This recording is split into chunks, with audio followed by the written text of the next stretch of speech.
I'd like to call to order this meeting, the Susquehanna Township Board of Commissioners, for our workshop meeting, May 22nd, 2025. Welcome. Would like to report that all commissioners are in attendance except for Commissioner Engel, who is excused. Commissioner Falona is joining us virtually. Hi, Fred. I'm not going to ask him to lead the pledge. All right. We will start with the Pledge of Allegiance, followed by a moment of silence, and if tonight the pledge could be led by Barczyk. I pledge allegiance to the flag of the United States of America and to the republic for which it stands, one nation, under God, indivisible, with liberty and justice for all.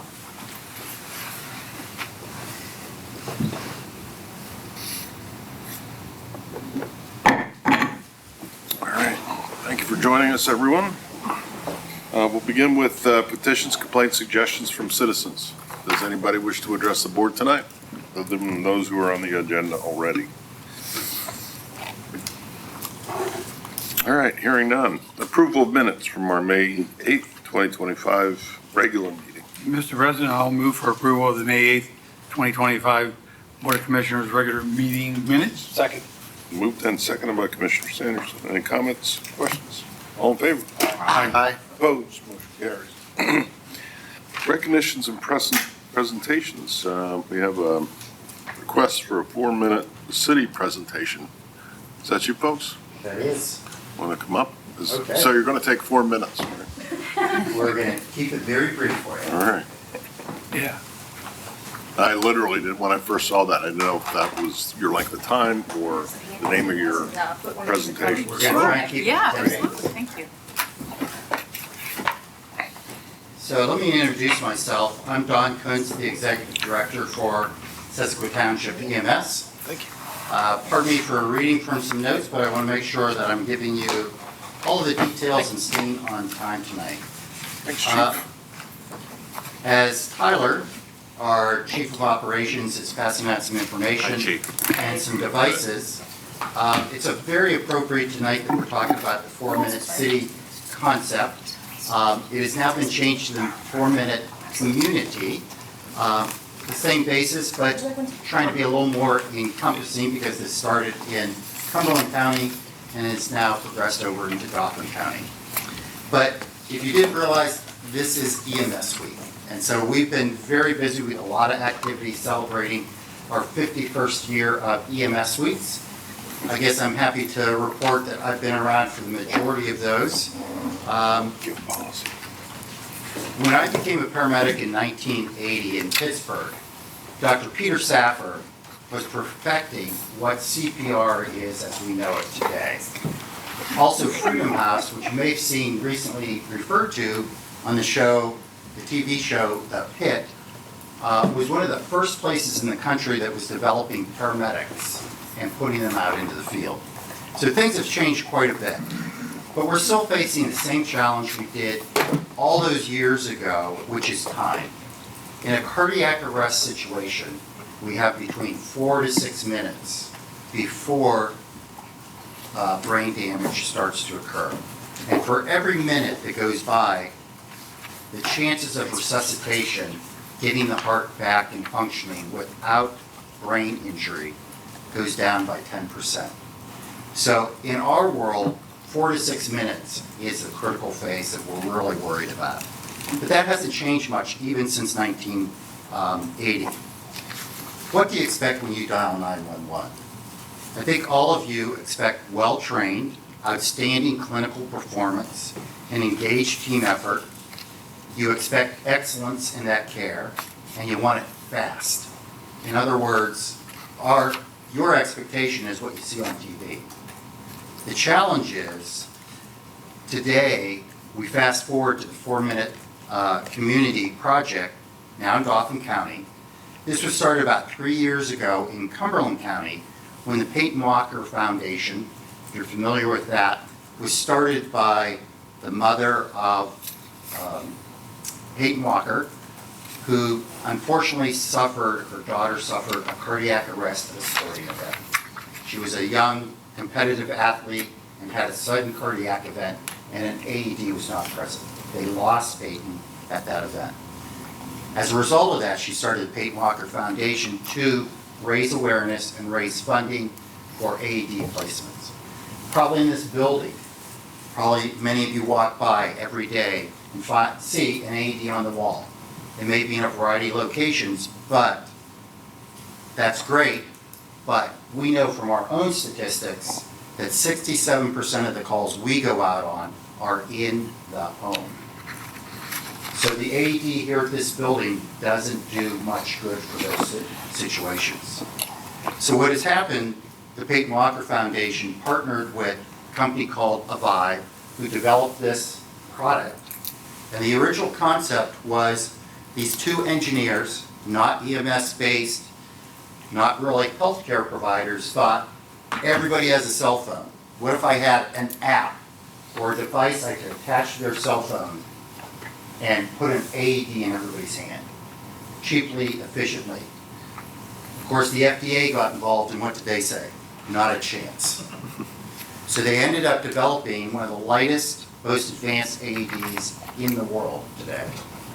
These are totally connected devices.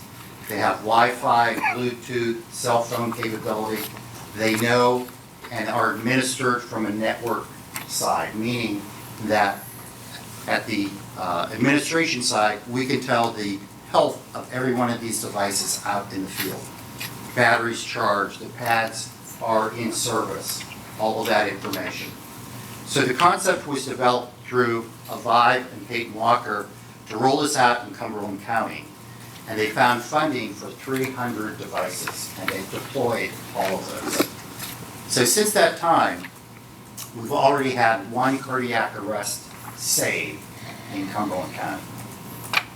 This person happened to be out jogging, who jogs 5 to 6 miles every day, and happened to fall over in cardiac arrest. And because someone had one of these devices, just a neighbor was within 1 mile of that cardiac arrest, they went and saved this person's life. So we're going to talk about that just for a moment here as we go through it. So after that, Dauphin County became very interested in the follow-on project, which, again, Peyton Walker helped facilitate. She went out and found $500,000 worth of funding at the state level to put 300 of these devices out in Dauphin County. We had a rollout in March with a big fanfare over in the Lifeline helicopter hangar and launched the project. So according to Avive, we in Dauphin County have had the fastest, most progressive, integrated system they've had across the country. So I'm going to get into how this actually works. And it's the first two-city in their terminology, implementation in the country also. So in this part of the world, we don't think we're sometimes too advanced. We're just country folk. But we are leading the nation in the implementation of this project. So we're really happy about that. It provides one more layer of response in addition to our fire departments, our law enforcement, our EMS. We're very fortunate in Susquehanna Township that I believe, Chief, every on-the-road patrol car has an AED. That is not common within the Commonwealth. So feel very fortunate about that. The other side of that is it's great to carry the equipment, but you have to have individuals who are willing to open the trunk, pull the device out and the bag, and go in and start CPR. And you could probably give us stats on how many times that happens within your own department. So it is multi-layers of response that we're looking for. So let me give you an example of how this all works. So you've seen this program tonight and you say, how do I get involved? So you go online, like everything else, you sign up. There's some online training. There's no requirement to have any health background. They prefer that you have CPR. If not, we'll get you CPR training. And if you don't realize today, CPR of what we knew years ago is very different. There's what we call just hands-on CPR, which means there's no mouth-to-mouth breathing. It's simply doing CPR essentially fast and hard is what we talked about. And so you completed your online training, you show up at one of the medic units within the county who has partnered in this to provide the hands-on training. You show up, we go over the training with the device, how it works, what the role is, when you're going to respond, where do you get replacement pads, that kind of information, and you go on your way. You activate the device. They're very intelligent. And so you go out the door and sort of wait for a call. Tyler has one, I have one, but there is no requirement for a healthcare background. So you're at home, you have your device, it's sitting in the kitchen, plugged into the wall, it's sitting on your Wi-Fi, and so just like your cell phone, the system knows where it's at. Someone dials 911 and says, there's a cardiac arrest in my neighborhood. The device then comes up on the dispatch center's console and says, within 1 mile, there are 3 of these devices. And it will ping all of these and say, here's an alert. This device will go on and say, there's a cardiac arrest within 1 mile of your location. Are you willing to go? You hit the screen, accept it or decline it. And if you accept it, then on your app, you'll get a text message that says, here's the directions. You pull up your map, as everybody does on their phone, and you're guided to this call. This device knows where you're at, and of course, when you arrive on scene, you're going to pull out the pads that are on the back, and as soon as you do that, they're going to activate the device, and county's going to know that you're now in progress. The device itself is going to give you training, essentially what we call just-in-time training, that says, here's how you do CPR. Here's where you place the pads. Is this a child or not a child? Do you need Spanish directions? And it will guide you through. It provides you guidance of how to do CPR, how long to do it, and at the same time, in the background, it is analyzing that heart rhythm. And if it detects a rhythm that it can shock, it will say, shock advised. It will charge itself up, give you a warning to step back several times, and deliver that shock. Also, it is recording all of that instances going on. So you've responded to this, and of course you realize, gee, that's Joe down the street. And you get there, you apply the pads, and you can hear the sirens going off. Of course, the whole community responds to this, from law enforcement, fire, EMS, and we're all that distance away. We're that 4 to 6 minutes away. We're good, but we can't meet that expectation within the township to be 4 to 6 minutes away from everyone's call. So this is that extra layer of support. And so you deliver that shot, and you realize that now Joe is responding to you, and you can feel a pulse. He gasps for breath, and EMS, fire department, law enforcement arrives, and EMS says to you, I'm going to switch them over to our heart monitor, what we use every day, and says they now have a pulse, they have a good rhythm, and now we have a healthy heart coming back. We interceded in that irregular heart rate, delivered a shock, and restored it back to a productive rhythm. We didn't do that. You did that for your neighbor. What we find is this is a neighborhood project. Typically, people are getting these, and we have over 100 of them already deployed within the county. They're getting them for their family members. They're getting them for Joe down the street. I know he's had a tough time. He's been in and out of the hospital. He's had a heart attack in the past. And so we see a lot of those thinking about my neighborhood and what can I do to help that out. And so this project, as all of you probably know, STEMS is a 501c3. And we derive the majority of our funding from billing for services, just like every other healthcare. But the problem is that insurance, the way our system is set up, does not pay the entire bills. Why we do fundraising, why we have memberships, and a variety of other things. And so about 50% of our costs are not covered in that readiness, what we talk about being ready to go out the door. So we have people sitting in the station waiting for your 911 call.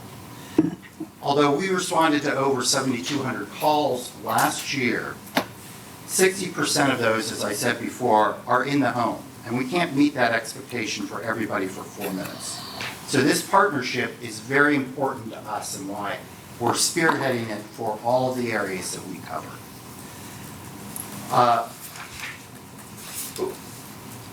So I believe STEMS, and I hope you haven't, but if you've had interaction with any of our staff, that we provide some of the best and most compassionate care in the region to our citizens served in Susquehanna Township EMS, Paxton, and Pembroke. But EMS across the nation is in a little bit of a crisis, has been for a number of years. We've talked about this all the time. It's a subject that I'm well versed in. And the challenge is this readiness.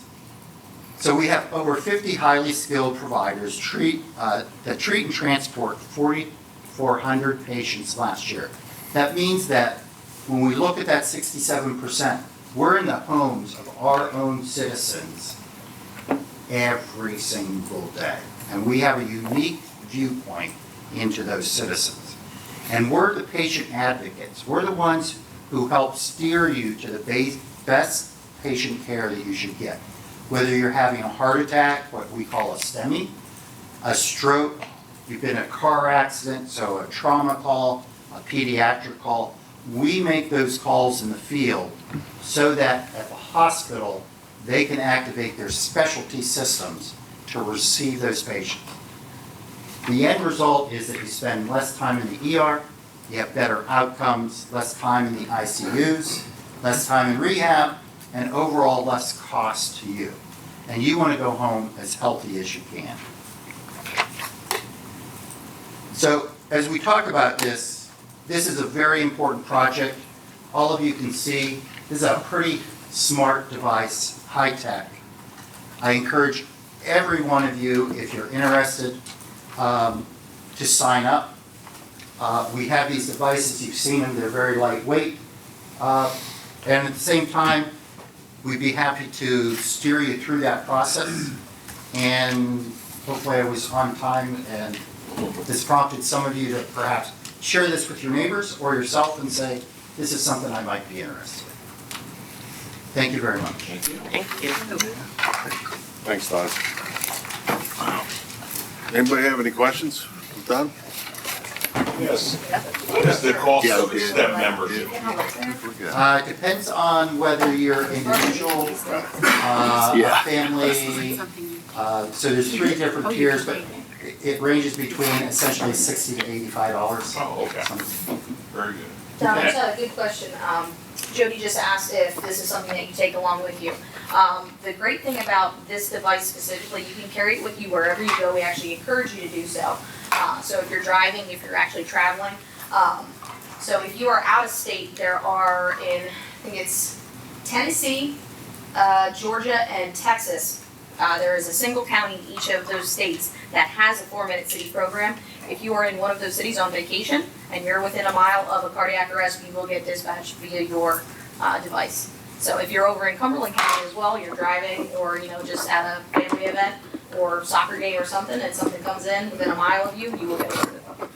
So is it only activated by a 911 call?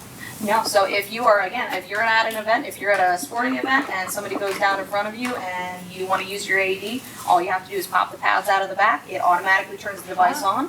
You don't even have to turn the screen on itself. You do have to call 911 yourself. So it's not completely smart yet, but yep, it will work independently as well. Okay. Any other questions? Thank you very much. All right, well, thank you too. Don't forget your box here. Absolutely. If you guys are interested, on the bottom of the pamphlets, there is the website as well. It's 4minutepa.com.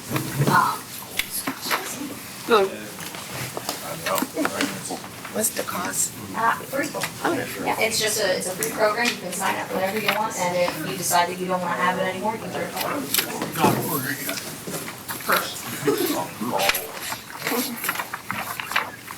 I heard that. This is what rescue.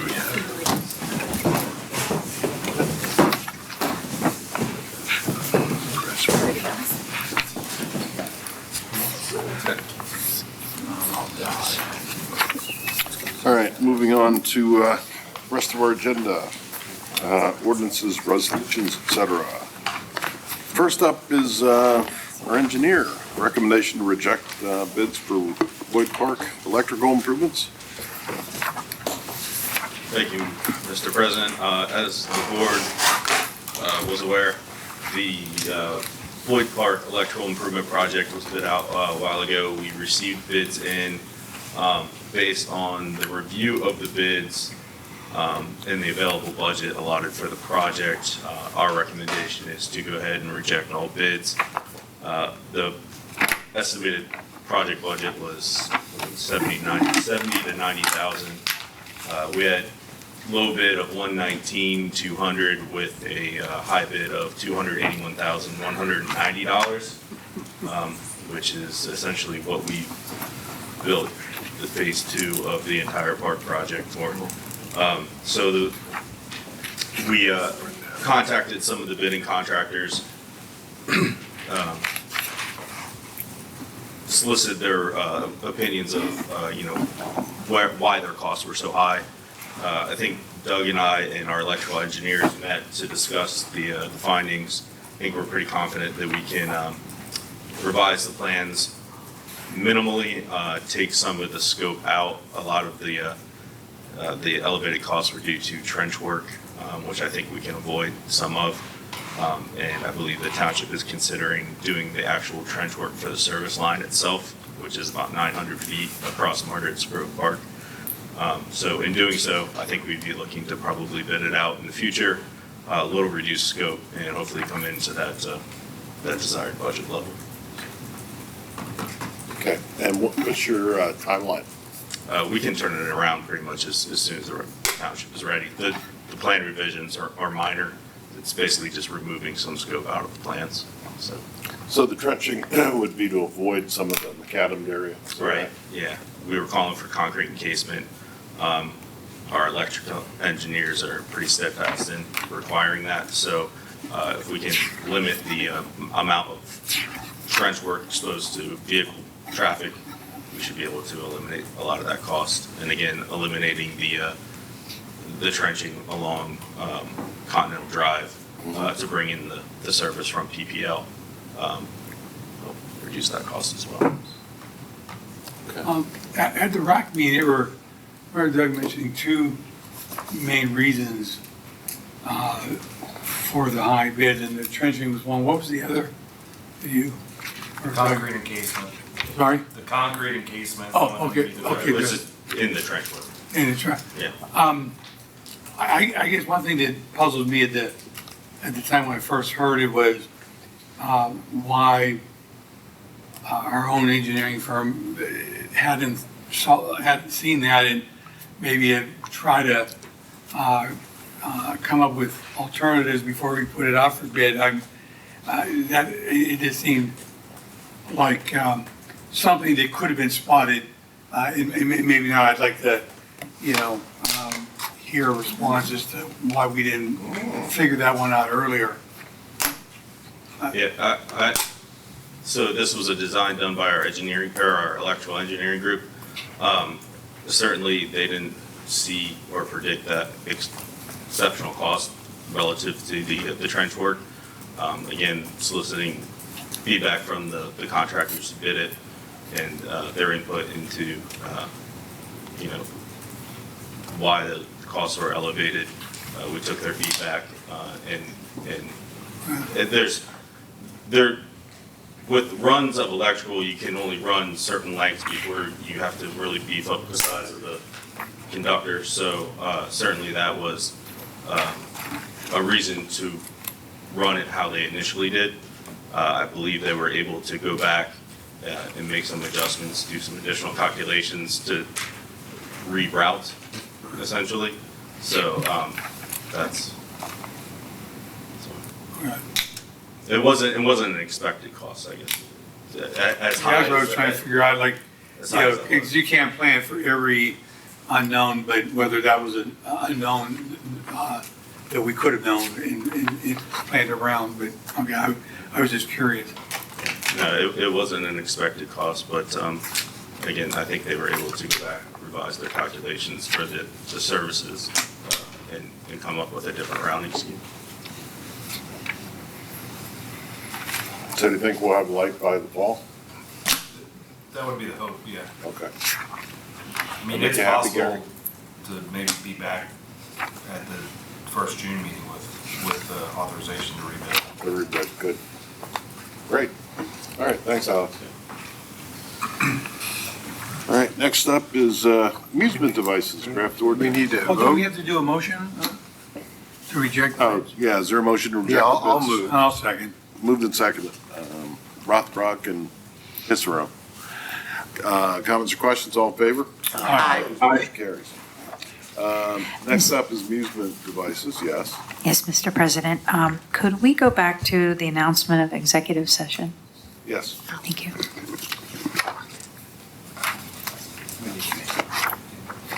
Okay. The board did meet in executive session where we discussed matters of real estate and personnel. All right, thank you for that. Amusement devices, draft ordinance discussion. Mac, you want to help us out here?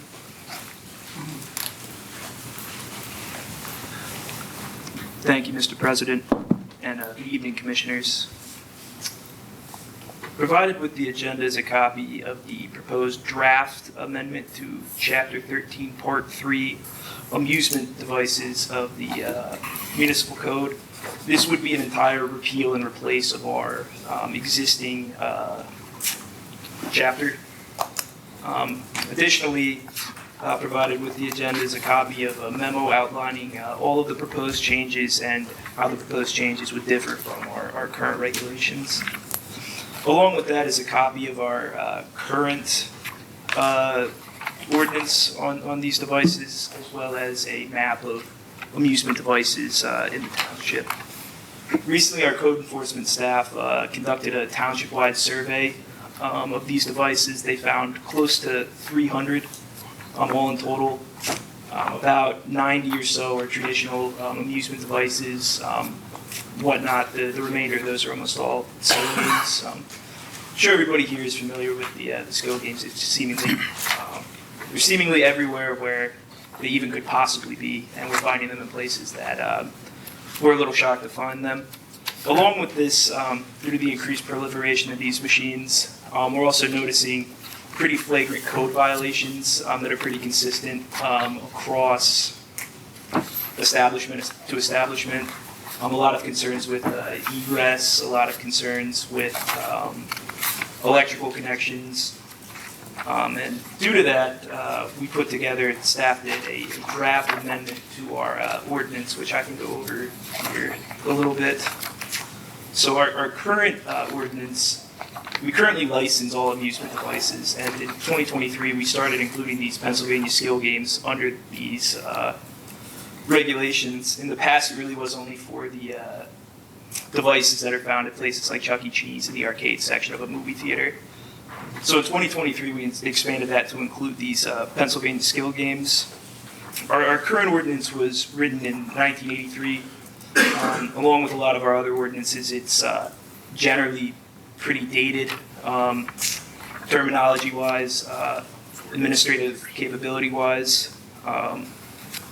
So some of the largest changes with this proposed ordinance, in an effort to modernize our program with our increased staffing, the code enforcement side of things, want to make sure that this program to manage these devices is more robust, and this ordinance would kind of serve as a good backbone for that. So this is all outlined in the memo, and I won't go into it in great depth. The first change, as I alluded to earlier, is it would be an overall modernization of the current ordinance, using neutral language, kind of keeping up with some of the best wording practices currently. It also would have greatly improved functionality. Our current ordinance doesn't have a definition section, so it can be a little unclear and challenging to administer. The licensing process currently is vague due to the brevity of the ordinance. This draft would take it from a license to operate an amusement device to a permit to operate an amusement device. That's a change that our code enforcement staff wanted to see. In my opinion, this would be the most important part of it. Currently, our ordinance doesn't have any requirements for providing any documentation really with an application for a license for one of these machines. This draft would require a floor plan to be submitted to the township if there are 4 or more machines in a business. And the thought process behind this is to get a floor plan in that shows where all of these machines are, shows the proper egress is provided for, shows that they're connected to electrical in a proper manner, in a way that isn't violating the codes or causing any life safety issues. So that would allow us to have a kind of back-end review for these applications. This would also contain some provisions for the suspension and revocation of permits. We currently don't have that.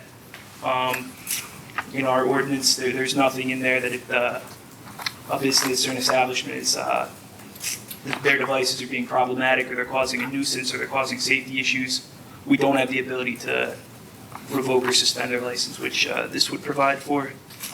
Also, removed some of the antiquated language surrounding penalties up to the fine amount. Removed a provision around imprisonment, which was a little dated.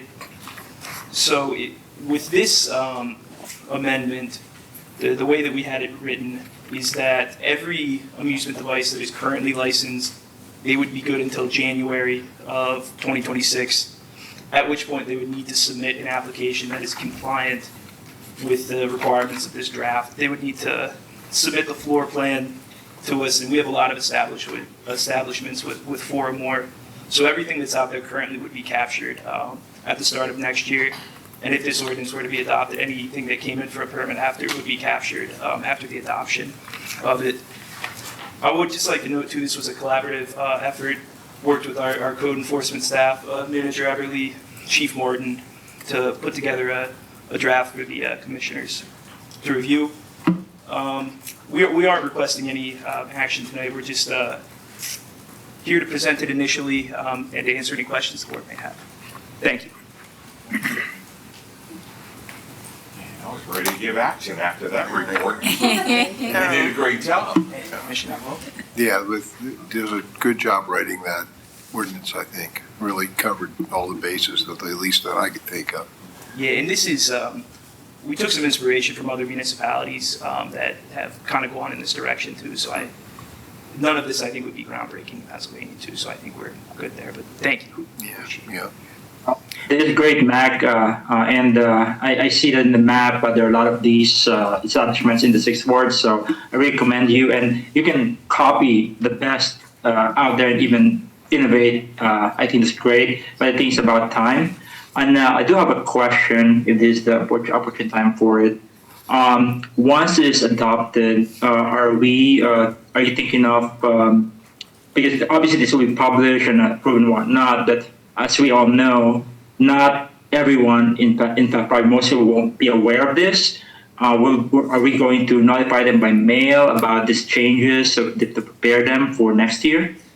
Yeah, so we've already, a couple weeks ago, we had a learning session with some of the proprietors who have these skill games. We had pretty decent turnout. I think we had 9 or 10 overall who engaged with us at that point. Our code enforcement staff, they have also been out in the field inspecting all of these facilities, and they've been building relationships with a lot of these business owners And since we have everything documented now, we also can mail everything out to make sure that they are made aware of the new requirements. But that's, yeah, definitely something we want to make sure we're on top of if this were to be adopted. Good, thank you. I have two questions. One, the floor plan is only required for 4 or more devices. Is there any reason that it's not less than that you would need a floor plan? Yeah, so the reason I think we went with the 4 cutoff is because a lot of the places that have 1 or 2 machines, they're often just in a position where they're not really interfering with egress. They're plugged directly into a wall as opposed to having extension cords ran along the ceiling. And our code enforcement staff, they seem to notice that 4 or more, that's kind of when you get them all in a row, they might be pressed up in a position where they're blocking access. We just thought that that was a reasonable number to start requiring them at. Mount Lebanon Borough in western Pennsylvania, I think their cutoff was 6. But I think with the amount of violations and code concerns we observed, we wanted to kind of make it a little tighter than that to get on top of that. And my second comment relates to the effective date. Just a suggestion, would you want to also add that the ordinance will be effective, within so many days after it's approved by the board, and then go into, how it would apply to the actual owners of these devices? Absolutely. We would take a look at tightening up that effective date and applicability section. Thank you. Just a comment, I really applaud the work that all staff put into all the research that went into this. You weren't kidding when you said you find them in unexpected places, like without naming businesses, like nail salon, meat market, clothing store. I would have never thought. So you guys really turned over every stone to looking for them. Thank you. Thank you, Commissioner. I had the opportunity to attend one of the sessions that the staff put on, and they were really well done. These folks can't complain that they didn't have notice, but more important, it was done with an atmosphere and an attitude of compliance as opposed to confrontation. And that's important. I mean, they're local businesses and they're trying to make ends meet. But on the other hand, we have health and safety concerns, obviously revenue concerns as well. So I think as much as the content of the presentations, along with the tone and tenor, I think they were well received by those who attended. So thanks for that. Thank you, Commissioners. Excellent job. So when do we want to consider this, Manager Everly? Or, We could have it on the June 12th for advertisement. And I think it's only 1 week, right? That we would have to, This is a non-MPC ordinance. It would be an authorization for a public hearing. And then Yeah. one public hearing. Well, I'm sorry, what was that? So since this isn't a land use ordinance, there would only need to be advertised for 1 week. Oh, As okay. opposed to the 2. Yeah. So, so we could have it on June 12th for Yeah. advertisement for approval on, Yep, the second meeting. yeah, second meeting. great. Yep. Okay. Thanks, Commissioner. Thank you Thanks, again. Mike. Awesome job. Next up is implementations of the fees. We're going to hold off on that, Teresa? Is that right? Yes, sir. Okay. To go along with the ordinance that's we're going to be setting up. Do we need a motion to stay? Just to Do we clarify. need to table that? I mean, I said stay. Is there a motion to table? Also move. I'll second. Okay. All in favor? Aye. Opposed? Aye. Motion carries. Next up is the municipal solid waste contract. Manager Everly. Thank you, Mr. President, Commissioners. We're here tonight to discuss the proposed municipal solid waste and recycling bid.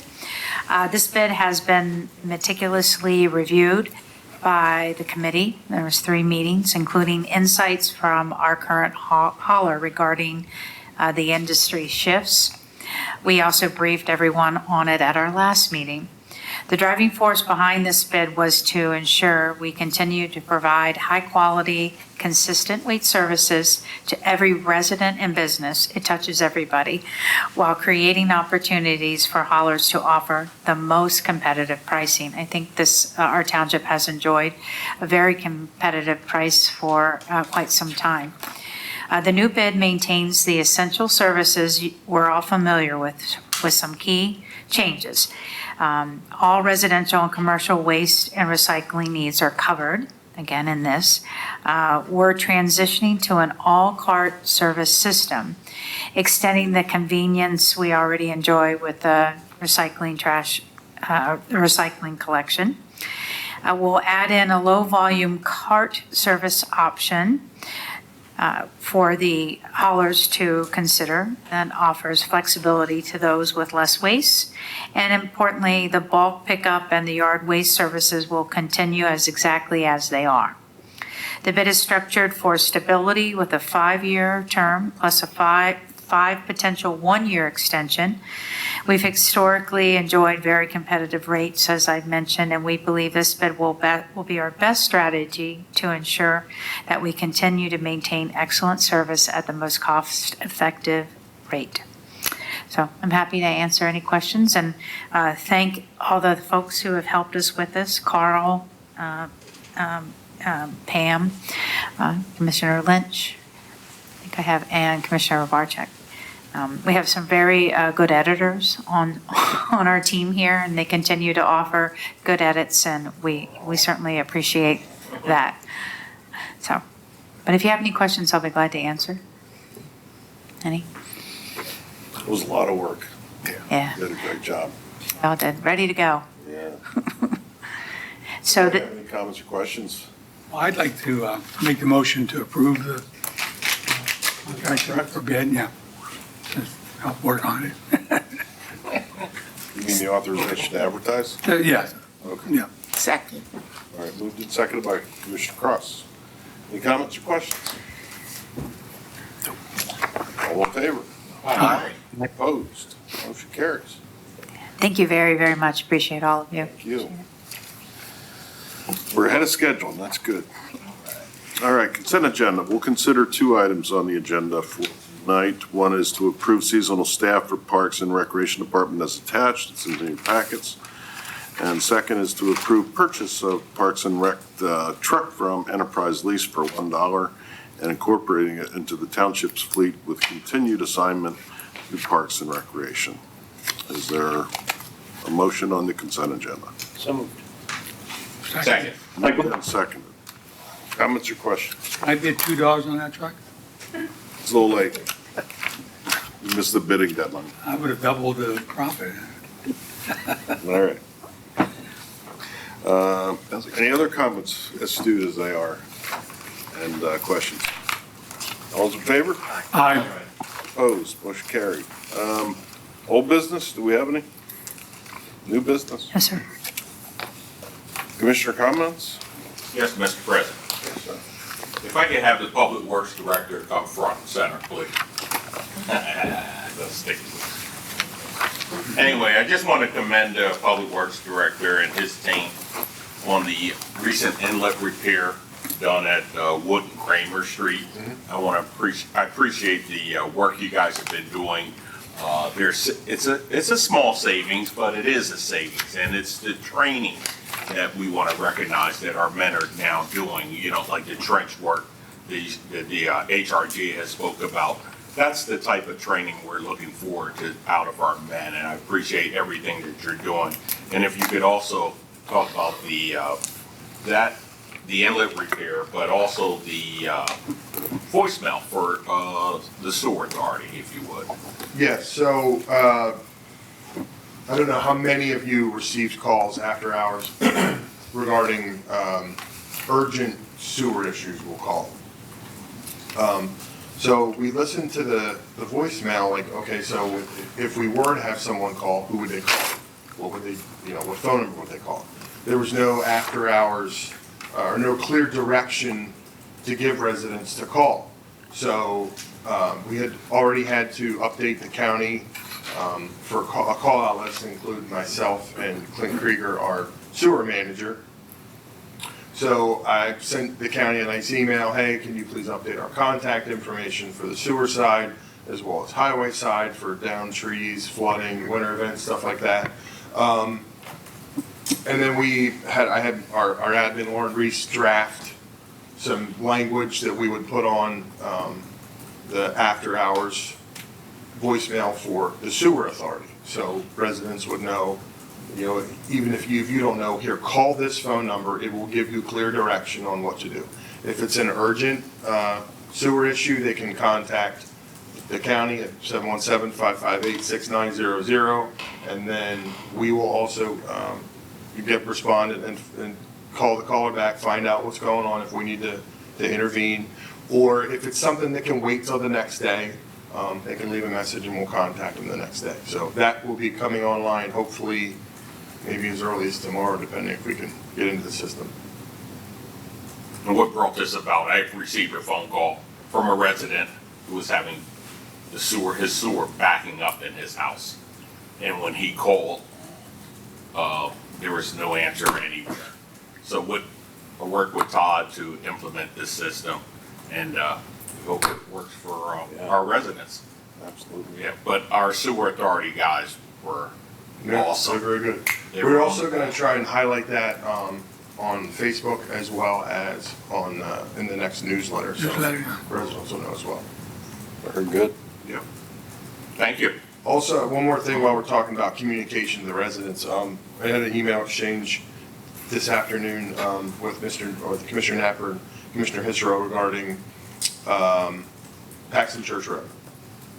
So one of the things that I know we want to get better at is we're going to utilize websites, social media, Nextdoor to let residents know if we're going to have a street closed for that day or a portion of that day. This is how it's going to work. We tried to do that with Bradley Drive when we did that. We got some couple complaints and things like that. So I went out and drove through that neighborhood and talked to a couple of people that were walking their dogs and working in their yards and just asked them, hey, did you know Bradley Drive's closed? Oh yeah, my wife and I saw that. We just go around the other end. So we try and get as much information pushed out to the residents. Or I want to at least say that we're going to get better at that. To reduce the amount of complaints and phone calls and concerns that you folks get, and that'll aid us in not having to deal with traffic if we have to shut a road down or use flagging operations. So, thank you. Great. Very good. Thank you. Any other commissioner comments? Motion to adjourn. Second. Then seconded by Commissioner Napper. Comments or questions? All in favor? Aye. Motion carries. See you, Brad.